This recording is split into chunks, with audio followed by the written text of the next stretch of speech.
Easy physics বই থেকে এই পর্বে আমরা সিলেট বোর্ড 2021-এর একটি সৃজনশীল প্রশ্ন সমাধান করব। প্রথম প্রশ্নটা খেয়াল করো, গতিশক্তি কাকে বলে? কোনো গতিশীল বস্তু তার গতির জন্য কাজ করার যে সামর্থ্য লাভ করে তাকে গতিশীল বলে। অর্থাৎ ধরো আমি যদি এই পেনটাকে এরকম করে আলতো করে স্পর্শ করালাম, অথবা ধরো হচ্ছে যে আমার ওই ক্যামেরার ওই পাশে যে ম্যাডাম দাঁড়িয়ে আছে, আমি তার মাথায় যদি পেনটাকে এরকম আলতো করে স্পর্শ করি, সে কিন্তু ব্যথা পাবে না। কিন্তু আমি ধরো এখান থেকে যদি পেনটাকে ছুঁড়ে মারি, তাহলে কিন্তু তার মাথায় হচ্ছে ব্যথা পাবে। এখন এই ছুঁড়ে মারার কারণে কি হয়েছে, তাকে একটা শক্তি দেওয়া হয়েছে, গতির কারণে সে একটা কাজ করার সামর্থ্য অর্জন করছে। এই যে গতির কারণে কাজ করার যে সামর্থ্য অর্জন হয়েছে সেটাকে আমরা বলি হচ্ছে গতিশক্তি। খ নম্বর প্রশ্ন হচ্ছে, একটি বৈদ্যুতিক পাওয়ার স্টেশনের ক্ষমতা 200 মেগাওয়াট বলতে কি বোঝায়? একক সময়ে সম্পূর্ণ কাজের পরিমাণকে ক্ষমতা বলে। আমরা জানি ক্ষমতা সমান হচ্ছে কাজ বাই সময় বা P = W/T। এখন ক্ষমতাকে P দ্বারা প্রকাশ করা এবং ক্ষমতার একক হচ্ছে জুল পার সেকেন্ড বা হচ্ছে ওয়াট। কোনো বস্তু বা ব্যক্তি একক সময়ে কৃত কাজের পরিমাণকে ক্ষমতা বলে। কোনো বৈদ্যুতিক পাওয়ার স্টেশনের ক্ষমতা 200 মেগাওয়াট বলতে বোঝায় ওই পাওয়ার স্টেশনটি প্রতি সেকেন্ডে 2 × 10⁸ জুল তড়িৎ সরবরাহ করে। এখন 2 × 10⁸ কোথায় পাওয়া গেছে? এই যে মেগাওয়াটকে যদি ওয়াটে নিতে হয় তাহলে 10⁶ দ্বারা গুণ করতে হয়। মেগাওয়াটকে ওয়াটে নিতে হলে 10⁶ দ্বারা গুণ করতে হয়। এই যে 200কে যখন হচ্ছে আমি 2 লিখবো, তখন এখানে ধরো এখানে একটা দশমিক ছিল, এটাকে আমি 2 ঘর সামনে নিয়ে আসছি, তাহলে কি হবে? 2 ঘর সামনে আনার কারণে এখানে 2 যোগ হবে, অর্থাৎ 8 হয়ে যাবে। তার মানে 200 × 10⁶ বলতে পারি, অথবা 2 × 10⁸ বলতে পারি। এখানে 2 × 10⁸ বলা হয়েছে। তো প্রতি সেকেন্ডে 2 × 10⁸ জুল কাজ করলে তখন তাকে আমরা বলতে পারি কি 200 মেগাওয়াট ক্ষমতা সম্পন্ন। তাহলে 200 মেগাওয়াট মানে হচ্ছে কি, যে প্রতি সেকেন্ডে পাওয়ার স্টেশনটি 2 × 10⁸ জুল তড়িৎ শক্তি সরবরাহ করে।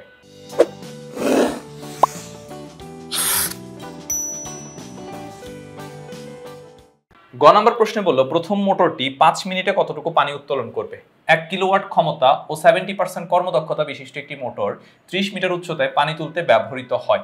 এই যে 1 কিলোওয়াট ক্ষমতা, এটা হচ্ছে প্রদত্ত ক্ষমতা, 70% কর্মদক্ষতা বিশিষ্ট মোটর 230 মিটার উচ্চতায় 30 মিটার উচ্চতায় পানি উত্তোলন করতে ব্যবহৃত হয়। প্রশ্ন হচ্ছে, প্রথম মোটরটি 5 মিনিটে কতটুকু পানি উত্তোলন করতে পারবে? এখন আমরা জানি হচ্ছে মোটরের কার্যকর ক্ষমতা P প্রাইম সমান হচ্ছে ইটা ইনটু P। এটা কোত্থেকে আসছে? ইটা সমান হচ্ছে P output by P input বা P প্রাইম বাই P। এই P প্রাইম মানে হচ্ছে কার্যকর ক্ষমতা, আর P মানে হচ্ছে প্রদত্ত ক্ষমতা। তো এখান থেকে P প্রাইম সমান কি লেখা যাবে? ইটা ইনটু P। তাহলে P প্রাইম সমান হচ্ছে ইটা ইনটু P, বা P প্রাইম সমান হচ্ছে mgh/t। মানে কার্যকর লভ্য কার্যকর ক্ষমতা বের করার সূত্র হচ্ছে P = mgh/t। এখন এই যে P প্রাইমের পরিবর্তে mgh/t আর এদিকে ইটা P, আমার বের করতে হবে m সমান কি হবে? t টা তাহলে এদিকে গুণ হয়ে যাবে আর gh টা নিচে ভাগ হয়ে যাবে, তাহলে t × ইটা P ডিভাইডেড হচ্ছে gh। এখন t হচ্ছে কত? আমাকে 5 মিনিটের কথা বলা হয়েছে। 5 মিনিট মানে কত? 5 × 60 সেকেন্ড, 300। ইটা হচ্ছে 70%, পার্সেন্ট উঠাই দিলে 100 দ্বারা ডিভাইড করতে হবে, তাহলে 0.7।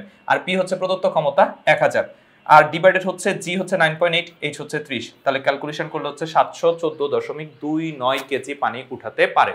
ঘ নম্বর প্রশ্ন হচ্ছে, পানি উত্তোলনে কাজ তুমি কোন মোটরটি নির্বাচন করবে? তোমার মতামত দাও। অর্থাৎ পানি উত্তোলন করার জন্য অপর একটা মোটর আছে, 2 কিলোওয়াট ক্ষমতা বিশিষ্ট একটি মোটর। এটা 2 মিনিটে 1000 কেজি ভরের পানি 10 মিটার উচ্চতায় উঠাতে পারে। তাহলে দুইটা মোটরের মধ্যে কোন মোটরটা আমি কাজ করার জন্য ব্যবহার করব? যেই মোটরের কর্মদক্ষতা বেশি হবে সেটাই আমি কাজ করার জন্য ব্যবহার করব। তাহলে আমাদের এই ক্ষেত্রে প্রথম মোটরের কর্মদক্ষতা আমাদের বলা ছিল, আমাদের কাজ হচ্ছে দ্বিতীয় মোটরের কর্মদক্ষতা বের করা। এখন দ্বিতীয় মোটরের প্রথমে কার্যকর ক্ষমতা P সমান হচ্ছে mgh/t, 1000 কেজি পানি উঠায়, তারপরে কত উচ্চতায়? 10 মিটার উচ্চতায়, এবং এই ক্ষেত্রে তার সময় লাগে হচ্ছে কত? সময় লাগে হচ্ছে 2 মিনিট, মানে হচ্ছে 120 সেকেন্ড। তাহলে এই ক্ষেত্রে তার কার্যকর ক্ষমতা পাচ্ছি 816.67। এখন কর্মদক্ষতা ইটা সমান হচ্ছে কার্যকর ক্ষমতা ডিভাইডেড প্রদত্ত ক্ষমতা।